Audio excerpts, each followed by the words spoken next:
Showtime! The Capital G show starts right now. What's up YouTube, Capital G here. So guys, Kevin Tewart came out either yesterday or like the day before, and he said that the TCG ban list for next format was going to be released within the next 2 weeks. So I don't think that it's too early to start ban list discussions and, you know, anything that's related to the ban list and that sort.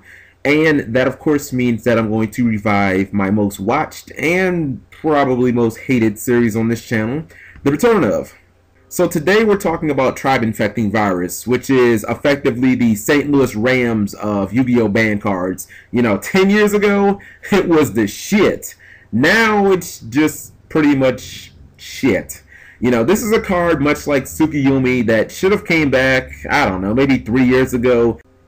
Now don't get me wrong here, I mean, there was a time where tribe-infecting virus was probably a top 5 monster in the game. It dealt with those cluttered fields of GOAT tokens and the ever so difficult Thousand Eyes Restrict, BLS, etc., etc. And, you know, it usually did it for free because Sinister Serpent was a thing back then. Fast forward to today and a lot has changed. You know, Sinister Serpent definitely isn't going to help you mitigate that discard cost because the card isn't legal. And 1600 attack monsters ain't running over shit unless you got a Lance. And if you're going to waste a Lance on a 1600 monster, I mean, they sure as shoot better pay you back with a card like Bear or Gorilla where, you know, as soon as they kill something, they basically search stuff or they inflict damage or whatever. You know what I'm saying. Let's also acknowledge the fact that this is not a searchable card. You know, there isn't Witch of the Black Forest running around to help you tutor it and pull it straight from the deck. I mean, you can't even get this card back with salvage when it hits the graveyard. So when it hits the graveyard, that's pretty much a wrap. There's no fiber jar, there's no salvage, there's no way to get it back to your deck, basically. Now, it pretty much does go without saying that tribe-infecting virus is dope as fuck in Mermills. I mean, it is obviously just the tits. I'm talking like auto staple forever, period, point blank. You play the card whether you like it or not. I mean, he triggers pretty much all the Mermills, all the Atlantean monsters, and it's a great way to get those titles out of your hand and then blow up your opponent's monsters at the same time. And even when you've used his effect, you know, whether that be like pre-battle phase, main phase 2, or whenever, you can just summon something like Aqua Spirit and you can make a Bahamut Shark potentially and just keep plussing even more and more and more. Here's the question I have though.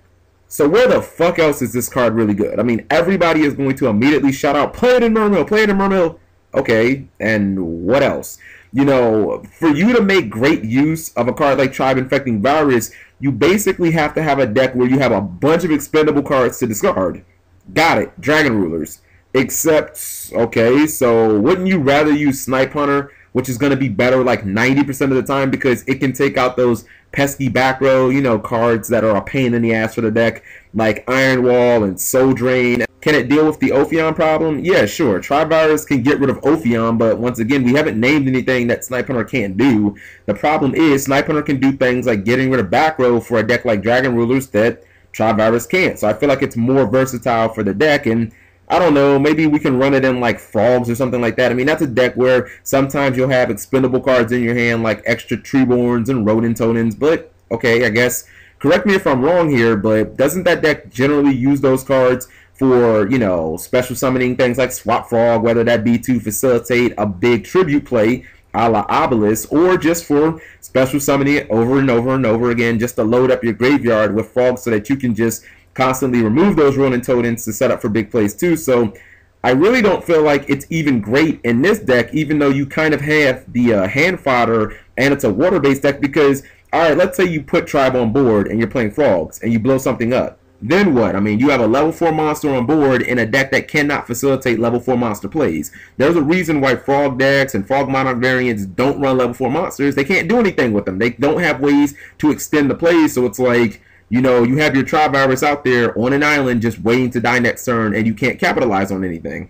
So Tribe used to be great and all, but I mean, now it's just not that practical of a card. I mean, its effect is still good, don't get me wrong, but 1600, it's not going to be on the field that long. It's going to be rarely worth using your normal summon. It has little synergy with any deck not named Mermill. It's not searchable by anything. You know, there are so few decks that can actually really run this card effectively I mean, I don't see a reason why this card should still be limited. And I mean, there are going to be people out there that are like, oh my god, you're crazy. Like, remember when I made the return of Trishula video like 5 months ago, and then like a day later Trishula got unbanned? So I don't know. I think that if Tribe came back and it was limited, that it would see a decent amount of play coming out the side deck, and then like a month later it would fall off the earth in terms of popularity, because people would realize, you know, this card's just really not that good. I mean, look at Tsukiyumi. I mean, the card went to $8, and then like a month later people were like, yeah, this card sucks and it's not worth using my normal summon on. So